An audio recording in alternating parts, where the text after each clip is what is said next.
Hi, if you own a home built with this Georgia Pacific siding and this type of sheathing particle board, then you are probably going to have this rotted edges and termite damage. This stuff, the termites, it's a termite happy meal and highway, and the carpenter ants love this as well, which will lead to all of this. This, which weighs less than a piece of toast, this is what's left of a stud. So I'm going to show you how to do the repair and do it in such a fashion that it actually should have been really done in the first place. These homes back in the mid 80s, there's a big building boom. This is in the metro Atlanta area, and so there is lots of homes that have this same problem. They're just built in a hurry, weren't really inspected all that well, and well, anyhow, it led to all these problems. So I'm going to show you how to. Now this is original here, but I'll show you how to correct the do the repairs, replace the siding, and do it in such a manner that's going to prevent this from happening again. So without further ado, let's get started. Okay, as a quick disclaimer, I am just a regular DIY kind of guy, and what I'm going to show you here is how I resolved my problems in my situation with a house built in the mid 80s in the metro Atlanta area, where they used this Georgia Pacific siding and this OSB sheathing and ran it very close to the ground, and they only used an OSB on the corners of the building, and on the long runs in between it was this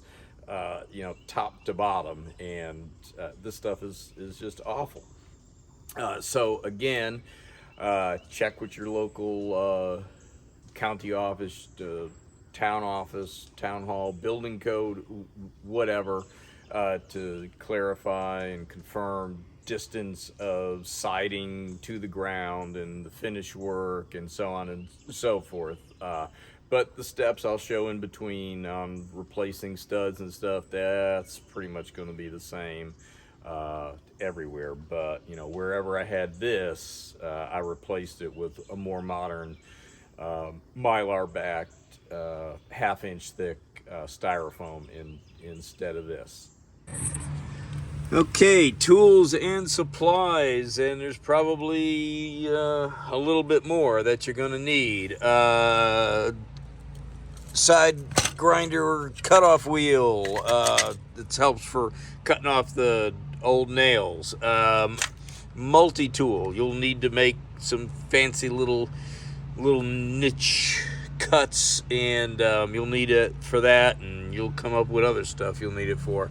Reciprocating saw, have both a metal and a wood cutting blade to cut. You'll use that to get in between studs and cut nails, holding studs together that you're going to need to replace, and then you'll put the wood bit in so you can cut across and bust it out in sections.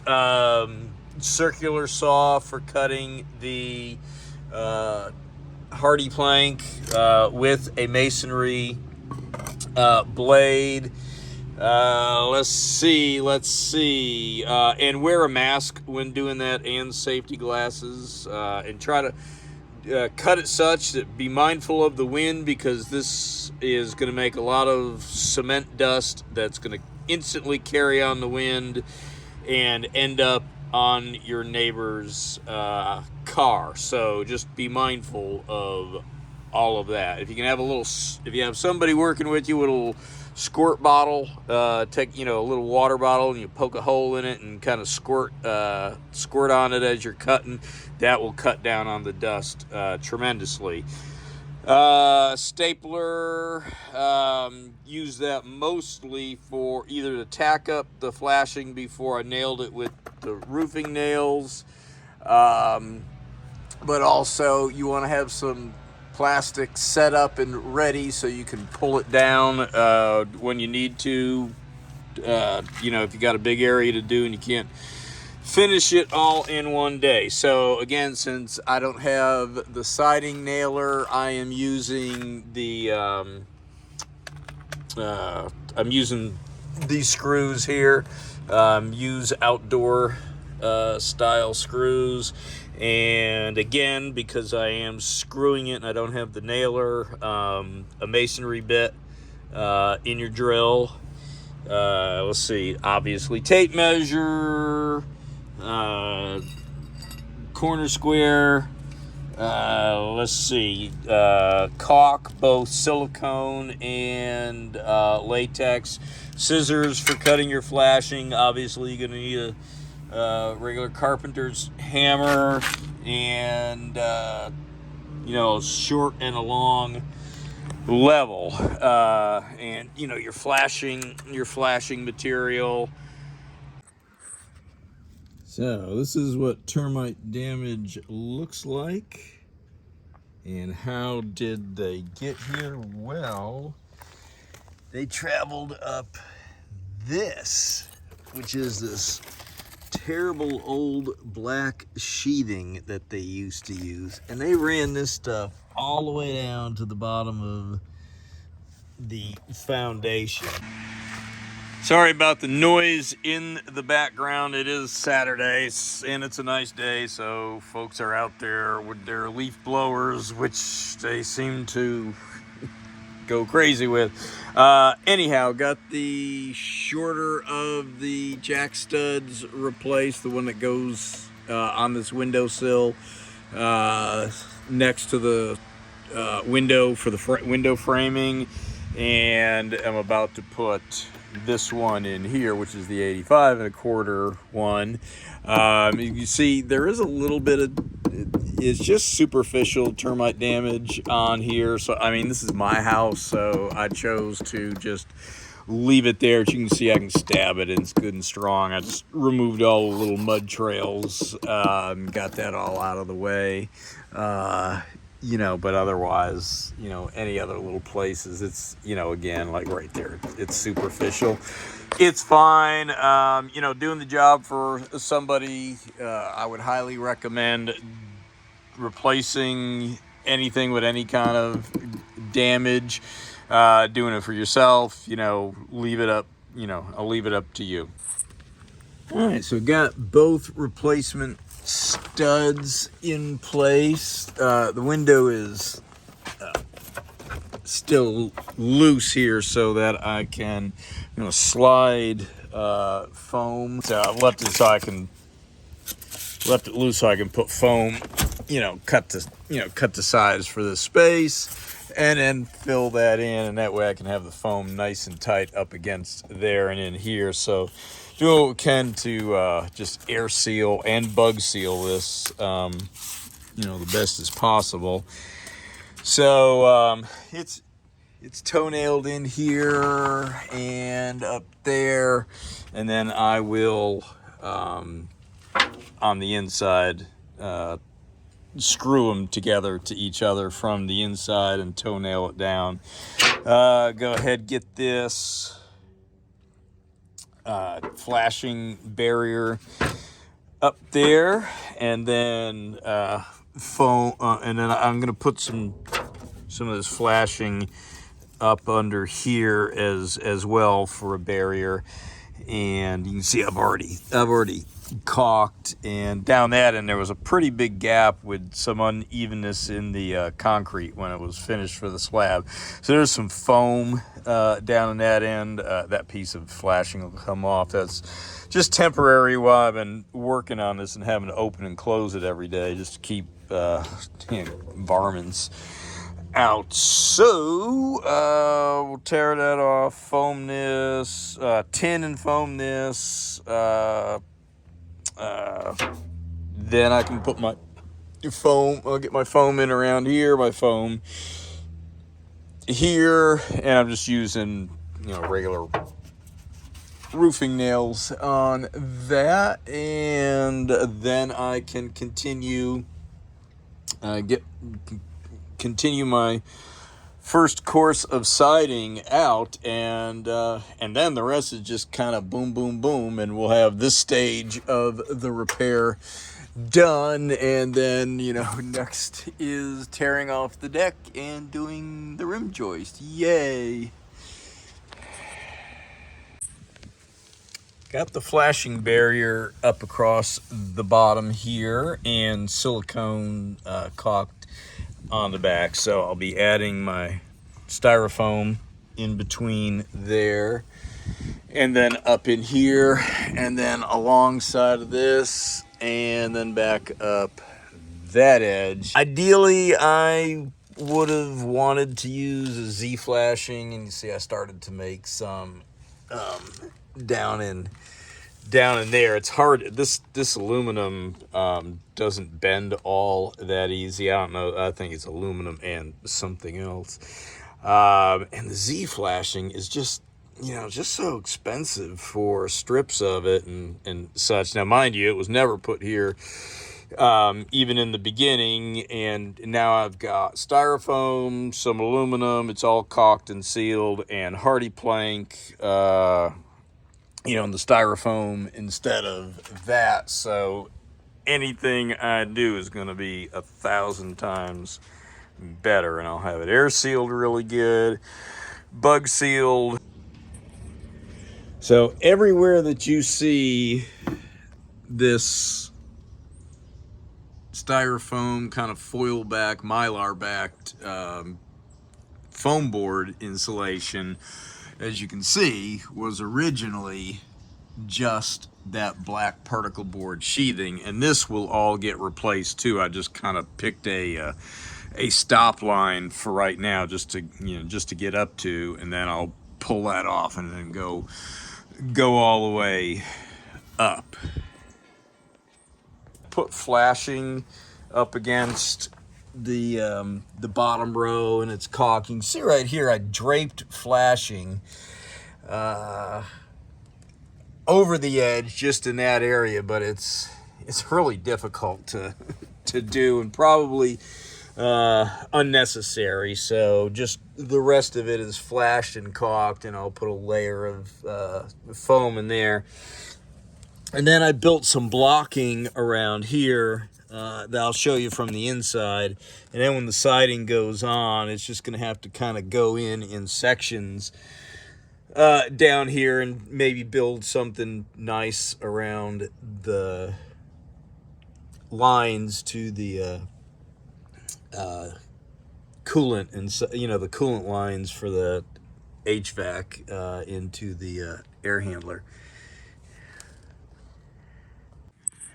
So here we are on the inside. So you can see there's the styrofoam, and what sucks is, you know, this should all be some sort of OSB sheathing or whatever, but that's how they built them down here. I've only got OSB in. They only put it on the corners, and then in between they just, you know, originally put that black particle board crumbly sheathing that is a termite and carpenter ant smorgasbord and highway. Let's see here. Can you see? Well, all right. Well, you can only see one set here. So here's a blocking I put, and that way I'll be able to cut and attach the siding in some little sections, and be able to attach it on the ends in between. There's another set of lines down over there, and the same thing. I did blocking like this around them so I can fit the siding in. And so in fact, here, let's see, where is it? And here is that particle board OSB siding that, you know, the termites ate. And you can see, can we zoom in on that? You can see the traces, how they like right in around the edge. And then there's the I mean, it's destroyed. 16 feet of this from the corner, and then going going that way of the rim joist. That will all need to be replaced. That'll get expanding foam shot in there. And just another note, expanding foam is also, termites love that stuff, so you need to be careful with that. You know, if you put it near the ground, the termites will just munch right through it, you know, and up in behind it, and you won't even see it. So here's that flashing that comes up kind of as a, you know, somewhat as a barrier. This was just my stop line for now. I'll tear all of this out, and I need to get it up to a place where in case I get bad weather, I'm sealed in, but all of this particle board will get torn out, replaced with this, and then all the same methods of caulking and sealing and putting the siding up. These are the two studs that you saw, these two jack studs you saw in the introduction, where there was nothing left of them. So to replace these, and in my case, since any studs I had, and I had a few back down that way on the other side of the wall, that I needed to replace, everything is very close together. These are 12 inches on center, since this is 3 stories back here, and any bad stud I had was that any two of them were far apart from each other. So for something like this, you know, I had a good king stud there, and everything is held up good on this side. I could take these, there was nothing left to them anyhow. They were just completely rotted, so they weren't doing anything anyhow. But if you are in a situation where you have, you know, let's say you had 3 or 4 studs in a row that were bad, you would need to put your replacement stud ready and have it tapped in place, cut out your bad one, and then tap your new one into place going down the line. But here I had nothing to worry about in terms of it collapsing.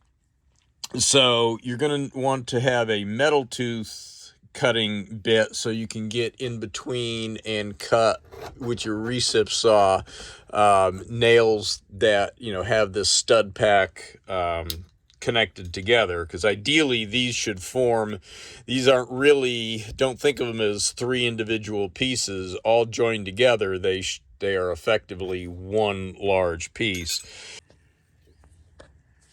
And then you're going to want a wood cutting blade to cut, you know, to cut this way and get through. And they're easier to take out in sections than to try to get the whole piece out. And you'll use, you know, something like this and a hammer to, you know, pry and pull it out, and then measure and tap in your new studs. And something that you know, if you've got them tight together, like over here, I need to use my cutoff wheel and whack that out, but that's, you know, one of the original nails. There was a little piece of blocking. There was no stud here. There was just a little spacer block. Now, to get this piece in, because it was kind of tight, some soap. If you soap it up, it'll just tap right in. Now, I haven't gotten to it yet on the inside. These are all toe screwed in and screwed in on an angle, coming in on this angle. In fact, well, you can see there's a screw that I put in, screwing like a 3-inch screw, fixing this to this. There's another one down there, and then I've got them toe screwed on the outside edge, and then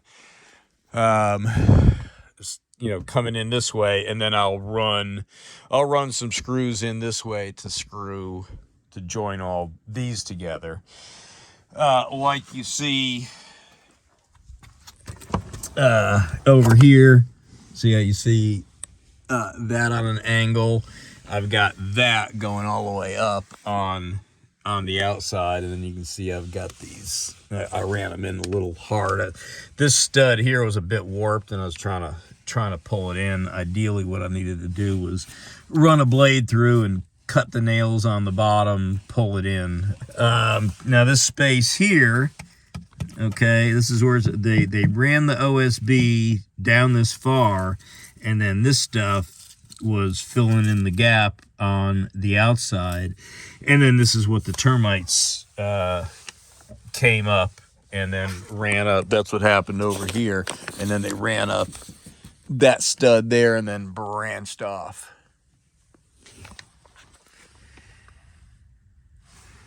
Then again, the expanding foam I shot in from the outside to fill that gap, and then I'll shoot some more in from the inside, and I'll run some more screws in to join these all together.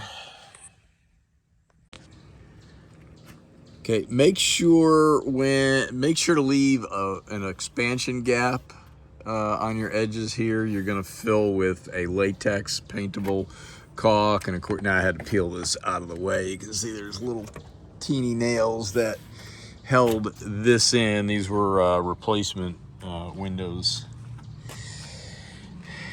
And right here, this is I think 3 inches. I'm gonna be using a PVC trim board over here, and since I have to do some stucco work down there, you can see they did a really crappy job on this, where it's sticking out here, but it's contained within up there. So this needs a skim coat in here to build it back out. And that was the problem. The corner board, there was a huge gap in here for all kinds of insects to get in and anything else. And same on this end. Don't put your trim tight up against it. Leave a little bit of gap, teensy weensy, where you can fill it in with latex caulk. I am using screws, and I like the fact that with the screws, if need be, I could take a piece or a section out without destroying it. Now, according to the fine folk at Hardy Plank, you're not supposed to have any exposed fasteners, but seriously, I can tell you from where this was put on other places on the house, and I even hired someone 20 years ago to fix one side of the house. Without fastening the bottom in tight up against it, man, it just makes a huge gap, and it just, that's how it all starts with, critters and such getting up underneath there. So I'm not saying to do this or not do it, but I'm doing it. And since I don't have a siding nailer, I have to pre-drill these holes first, because you're never going to get through it otherwise.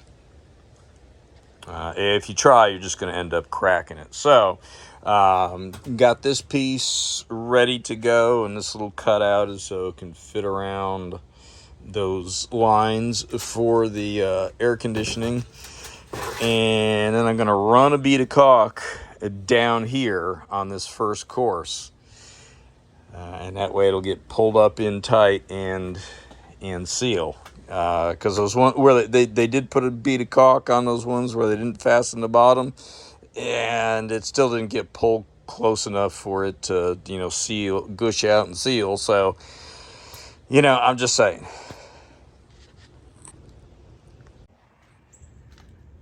All right, got the bead of caulk down the bottom and ready to set this in place. I'll preload it with screws first, I think. All right, so I have a level line where the top of that first course is gonna go, this first piece, down to the plumbing for the HVAC, and honestly I just put 2 screws in it because they just might get in the way of handling it, and that's really all I need just to get it straight and in place. So I do not have a siding nailer, and that's like $200 to $300 for a decent one. And I am gonna have to redo the whole house at some point, but right now, just to get through this repair, I'm using these screws here and my impact, and am pre-drilling them. I think that's an 1/8 inch masonry bit, so pre-drilling a hole and then putting the screws in and setting the impact to like this. Each person's is different, each brand is different. This number 2 setting seems to be pretty good. It pulls them in fast enough, and then when it gets down to contact, it slows down a little bit, because on the full setting you'll end up going right in and cracking and pulling, cracking the siding or pulling through. And as you can see, it lays over just fine. Sometimes I go back and I bring them in just a little bit more. But if you're doing this, so if you're in a situation like me where you don't have a siding nailer, this is a good alternative. Now, the only little problem is you're not supposed to have, with hardy plank, any nails, any fasteners through it. But from experience, I have found it doesn't matter how well and how flat and smooth and whatever your surface is behind it that you are affixing to, that it just leaves a gap. And now, I'm not saying to do this, I'm just saying this is what I'm doing from experience. The bottom edge of it leaves a huge gap, and then you get all kinds of critters, bugs, pests, wood boring it. They will still find their way up in there. So I caulk and seal behind the first course of siding. Now, what I will do is I will either pull these out and replace them with siding nails, or I will pull them out, countersink these holes a little bit, run these back in, and then these will be I'll either put a exterior vinyl spackle or just some caulk over there, because you have a raised edge like that, water is going to find its way in, and I don't want them visible and showing. So this is just temporary for now. So working by myself, I just I keep a small piece of siding, get the bottom edge down to where I want it, where it's covering up the line, and then put the level on it. You get that level, and then I'm holding the camera with one hand and all this with the other, but I will take the level out of the way and then draw my Sharpie line, and then I can take a bigger level and draw that out, and that'll have the piece of siding in the right place. Okay, so here where the cutout is for the air conditioning lines, I'll probably do something like this with some flashing, and I can just put it up underneath the lip and caulk it and tilt it down to keep the rain from gathering there. And then, of course, this, again, that is where my drain line needs to come out for the condensation. And then I will put some of this foam, expanding foam, up in there. So, I'll just have something like that lift up underneath. Now I am going to crack down and get a siding nailer, since in actuality I will have most of this house to reside, just because of the Georgia Pacific siding, unrelated to various spots of termite damage and such. But anyhow, what I will say is, since I'm working by myself, I will probably just the center screws, or the center pivot point of a piece of siding, will put in a screw, and that way, working by yourself, you can locate and center it by yourself, get that in, make sure and draw a level line, for each piece of siding. Or you can kind of eyeball it, just set the bottom edge above, this line here, or just a little bit below this nailing line here. And, you can do it without, once you get the bottom piece level. And I was going to say, on your bottom piece, especially for the long ones, put a few screws in the sill plate or whatever along the bottom edge, and strike your level line, and then you can rest that piece of siding on there. And once you get that level, the rest is going to be level if you're paying attention. But working by yourself, and especially when you get into, I've got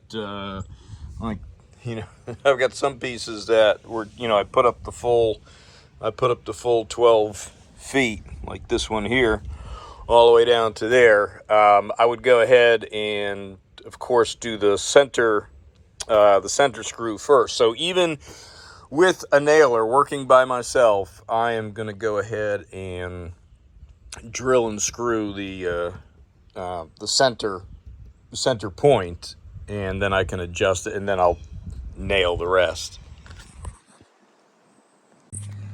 So to finish this, I'm going to put some of this masonry lath over all this. So I'll just affix this. Remember, this is the sill plate right behind here, and I'll just affix it to that, and and I'll put a skim coat of mortar over it, and and give it a finished look from the ground and this walking surface all the way up. Again, the general rule of thumb is bottom of the siding, it should be 6 inches above dirt, and 2 inches above a walking surface. And I just wanted to keep this stuff as far away as I could up off it. There's so much splashing and such otherwise, and